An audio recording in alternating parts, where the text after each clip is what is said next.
గంగావతరణం. పూర్వం అయోధ్య నగరాన్ని సగర చక్రవర్తి పరిపాలించేవాడు. ఆయనకి ఇద్దరు భార్యలు. పెద్ద భార్య పేరు కేసిని, ఆమె వైదర్భుని కుమార్తె. చిన్న భార్య పేరు సుమతి, ఆమె అరిష్టనేమి కూతురు, గరుత్మంతుని సోదరి. రాజు ఇద్దరు భార్యలతోటి సంతోషంగా కాలం గడుపుతూ పరిపాలన చేస్తూ ఉన్నాడు. కొంతకాలం అయిన తరువాత తనకు బిడ్డలు లేరని సగర చక్రవర్తి తన ఇద్దరు భార్యలను తీసుకుని హిమాలయ పర్వతాలలో ఉండే భృగు శ్రవణాన్ని చేరుకున్నాడు. అక్కడ 100 సంవత్సరములు తపస్సు చేశాడు. అది భృగు శ్రవణం, అందుకని భృగు మహర్షి ప్రసన్నులయ్యారు. ఆ తపస్సుకు భృగు మహర్షి సంతసించి ప్రత్యక్షమై సగర చక్రవర్తికి ఒక వరం ఇచ్చాడు. నాయన సగర, నీ భార్యలలో ఒకరికి వంశకరుడైన కుమారుడు ఒక్కడు పుడతాడు. వంశాన్ని నిలబెట్టగలిగిన గొప్ప ఉదాత్తమైన చరిత్ర కలిగిన కొడుకు పుడతాడు. మరొక భార్యకు 60,000 మంది కొడుకులు పుడతారు. వాళ్ళు మహోత్సాహవంతులు. ఈ విధంగా నీవు సంతానవంతుడువు అవుతావు. ఇక తపస్సు చాలించి అయోధ్య నగరానికి వెళ్ళవలసింది అని చెబుతాడు. ఈ విషయాన్ని సగరుడు తన భార్యలు ఇరువురికి చెప్పాడు. అయితే వారు ఎవరికి ఎవరు పుడతారో కనుక్కున్నారా అని భర్తను అడిగారు. నేను కనుక్కోలేదు, మీరే ఎవరు కావాలో భృగు మహర్షి దగ్గరకు వెళ్ళి అడగండి, ఆయన వరప్రదాత అన్నాడు. అప్పుడు వారు భృగు మహర్షి వద్దకు వెళ్ళారు. వాళ్ళ సందేహాన్ని చెప్పారు. అప్పుడు భృగు మహర్షి ఎవరికి ఎటువంటి సంతానం కావాలో వారినే అడగమన్నాడు. పెద్ద భార్య అయిన కేసిని తనకు వంశకరుడైన ఒక్క కుమారుడు కావాలి అంది. రెండవ భార్య సుమతి తనకు అమితోత్సాహులైన 60,000 మంది పిల్లలు కావాలని చెప్పింది. మహర్షి తదాస్తు అన్నాడు. వాళ్ళు బయలుదేరి మరల అయోధ్య నగరానికి వెళ్ళిపోయారు. కొంతకాలానికి పెద్ద భార్యకు ఒక కుమారుడు జన్మించాడు. అతనికి అసమంజసుడు అని పేరు పెట్టారు. రెండవ భార్యకు ఒక సొరకాయ పిండ స్వరూపంతో పుట్టింది. ఆ సొరకాయ బయటకు రాగానే బద్దలయింది. అందులోంచి 60,000 మంది ఈగల అంతంత పిల్లలు బయటపడ్డారు. ఈ 60,000 మంది పిల్లలను పెంచడానికి దాదులకు ఇచ్చారు. వారు ఈ పిల్లలను నేతి కుండలలో పెట్టి పెంచారు. వారు యవ్వనవంతులయ్యారు. సగర చక్రవర్తి కొడుకులు కాబట్టి వారికి సగరులు అని పేరు పెట్టారు. అసమంజసునికి ఒక అలవాటు ఉంది. ప్రతిరోజు సాయంత్రము కొంతమంది పిల్లలను ఆడుకుందామని సరయూ నది వద్దకు తీసుకుని వెళ్ళేవాడు. ఆటల సమయంలో వారిలో ఒకరిద్దరిని ఈదుకుంటూ బయటకు రాలేని ప్రాంతంలో నీటిలోకి విసిరేసేవాడు. ఆ బిడ్డలు నీటిలో నుండి బయటకు రాలేక అరిచి కేకలు పెట్టి నదిలో మునిగి మరణించేవారు. రాజుగారికి తెలిస్తే బాధపడతారని చాలా కాలం ప్రజలు ఓర్పు పట్టారు. కొంతకాలానికి ఈ విషయం సగర చక్రవర్తికి తెలిసింది. వాడు కొడుకే కావచ్చు. వాడు పాపముతో కూడిన ప్రవర్తనతో ఉన్నాడు. నేను పరిపాలిస్తున్న ప్రజలకు ఇబ్బంది కలిగించాడు.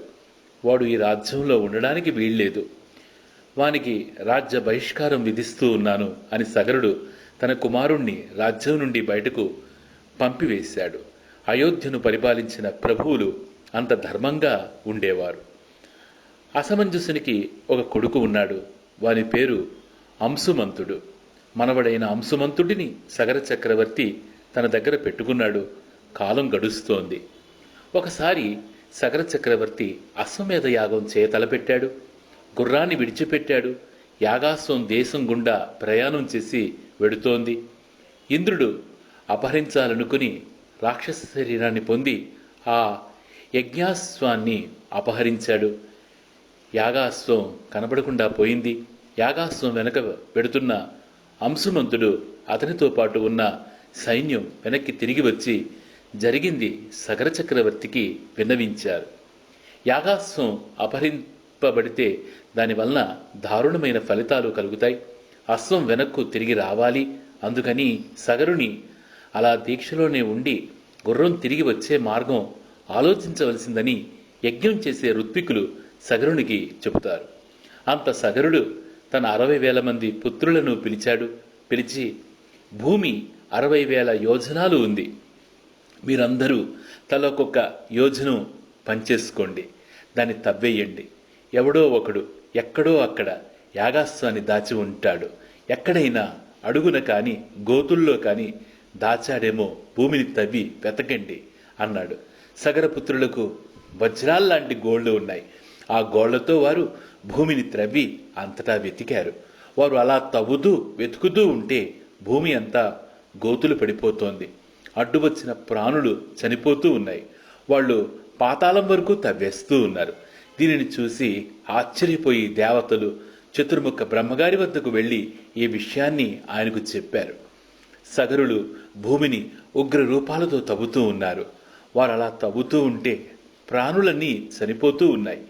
ఏమి చేయమంటారు అని అడిగారు. అంత బ్రహ్మ, మీరేమీ బెంగ పెట్టుకోకండి. ఈ భూమి అంతా శ్రీ మహావిష్ణువుది. ఆయన స్థితికారుడు కనుక ఆయనే ఈ భూమిని రక్షించుకోగలడు. ఆయన ఇప్పుడు భూమండలం మీదనే ఉన్నారు. సగరుడు పుట్టుకతోటే అల్పాయుష్కులు.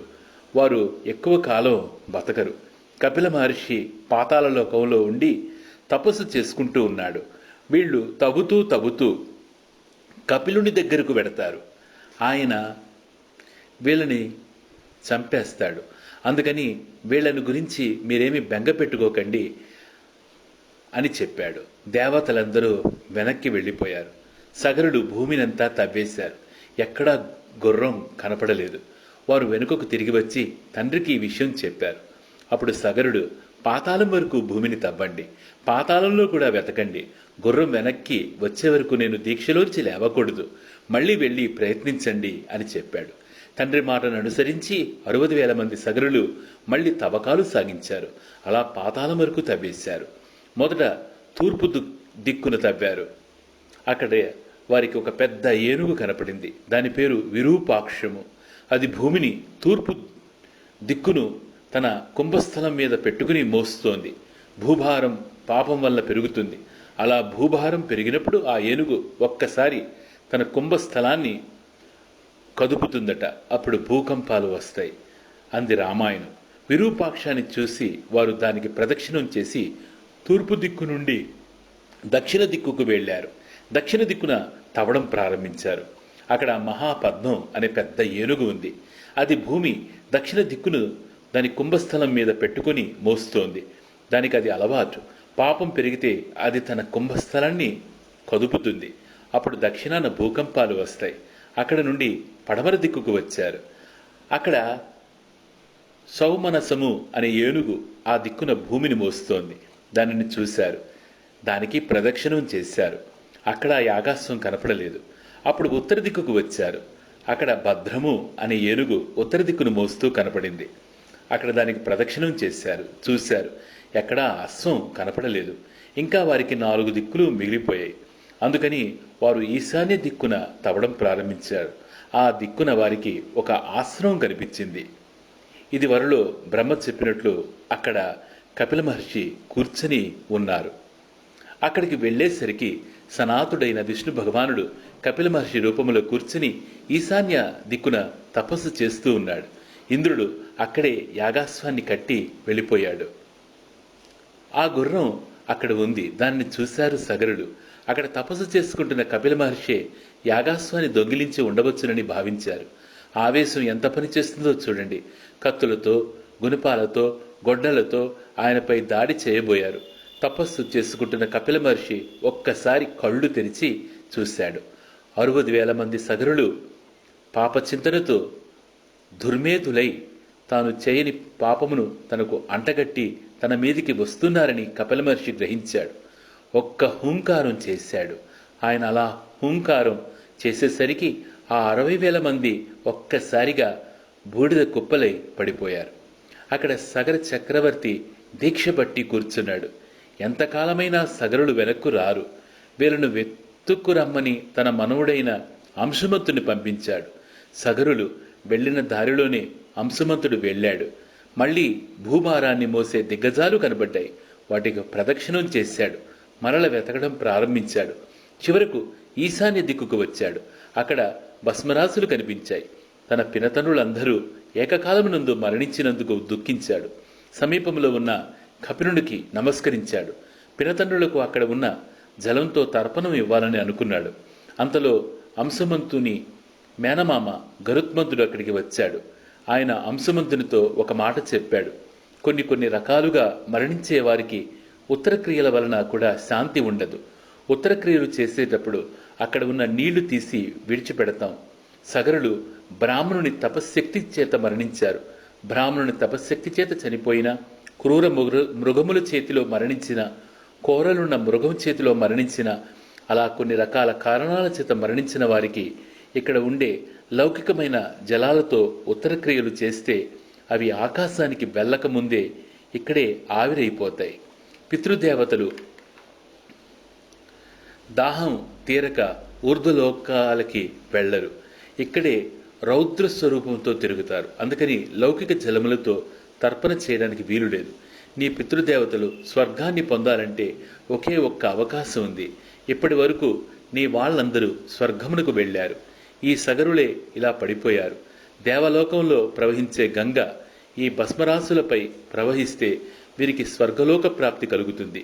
నీకు సాధ్యమైతే ఆ గంగను భూమి మీదికి తీసుకుని రావలసింది అని చెబుతాడు. అంత అంశుమంతుడు కపిల మహర్షికి నమస్కరించి యాగాస్వాన్ని తీసుకుని తాతగారైన సగరుని వద్దకు వచ్చాడు. వచ్చి, తాతగారు, నా పినతనులందరూ కపిల మహర్షి చేతిలో భస్మరాసులైపోయారు అని జరిగిన సంగతంతా చెప్పాడు. సగరుడు తన పుత్రులందరూ మరణించినందుకు చాలా విచారించాడు. చివరకు యాగం పూర్తి చేశాడు.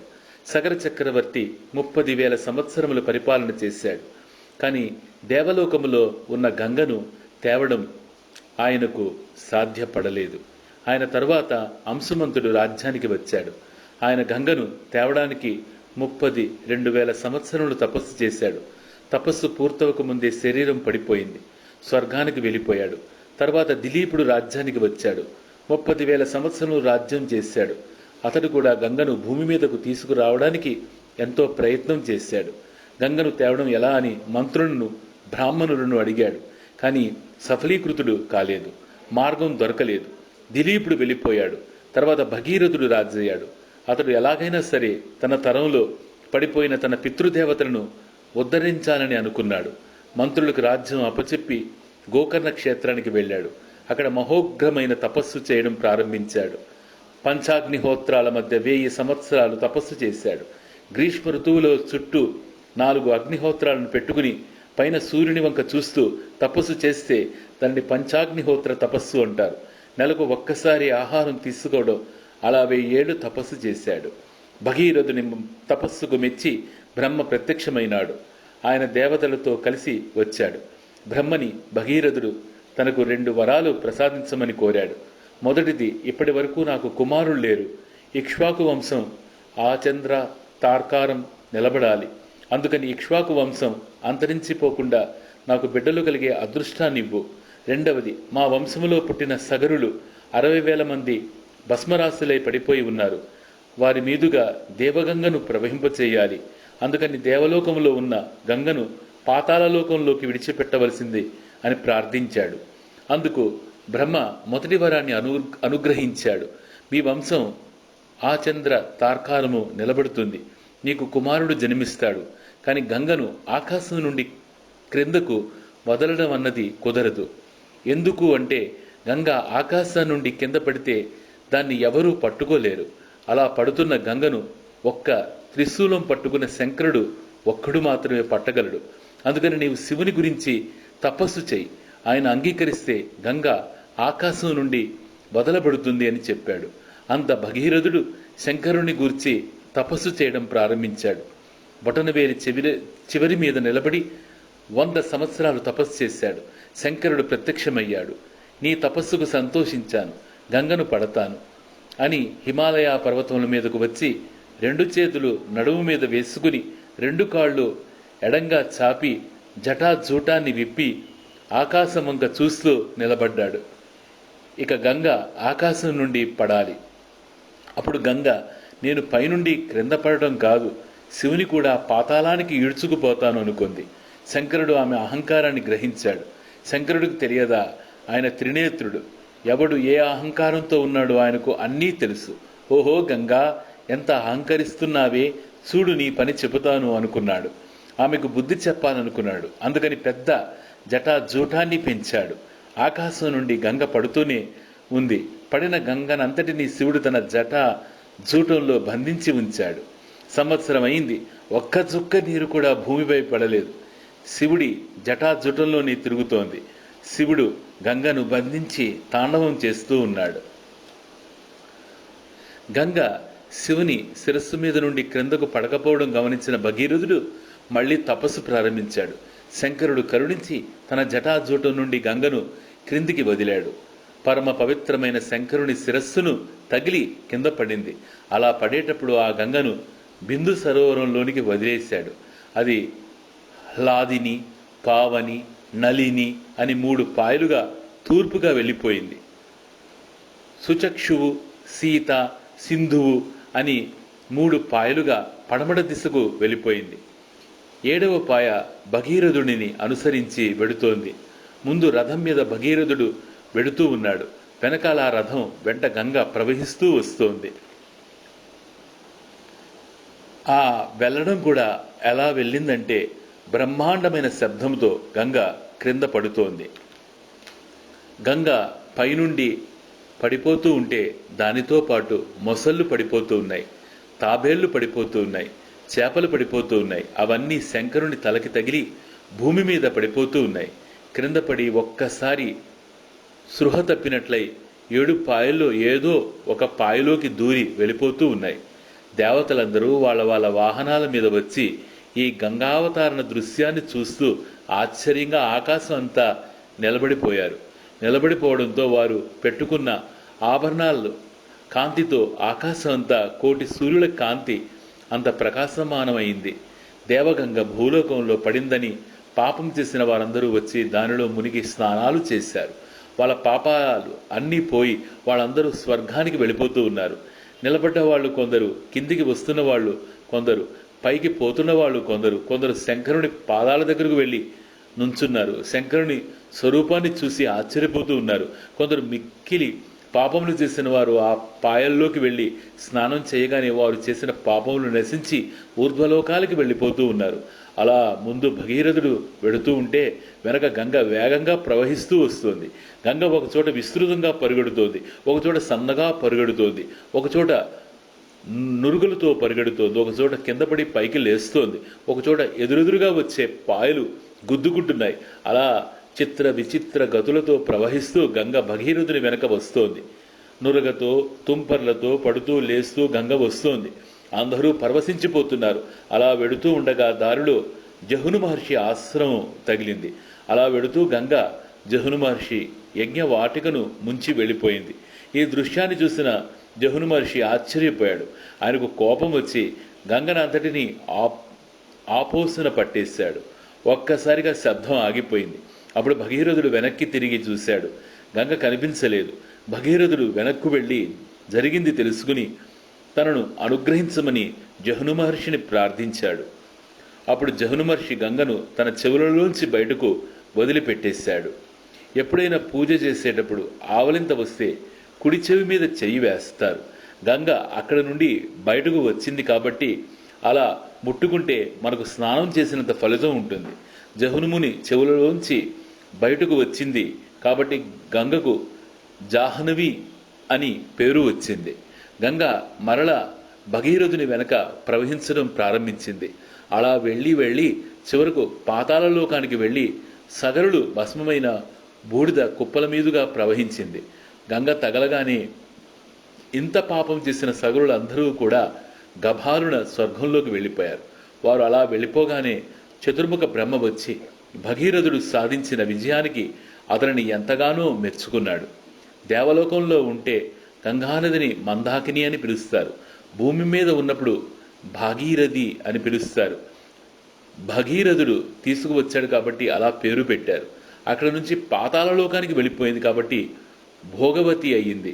3 లోకాలలోనూ ప్రవహిస్తోంది కాబట్టి దీనికి త్రిపద అని పేరు వచ్చింది.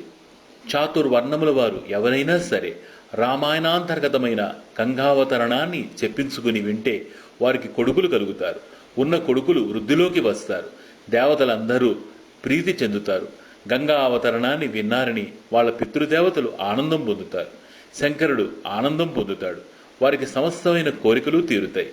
కొన్ని కోట్ల జన్మల నుండి శరీరమునకు పట్టిన సర్వ పాపములు నశించిపోతాయి. అంత పరమ పావనమైన ఆఖ్యానాన్ని రామ ఈవేళ నీకు చెప్పానయ్యా అన్నాడు విశ్వామిత్రుడు. ఈ కథను విన్న రామచంద్రమూర్తి పరవశించిపోయి ఆనందంగా గంగానది వంక చూసి నదికి నమస్కరించాడు.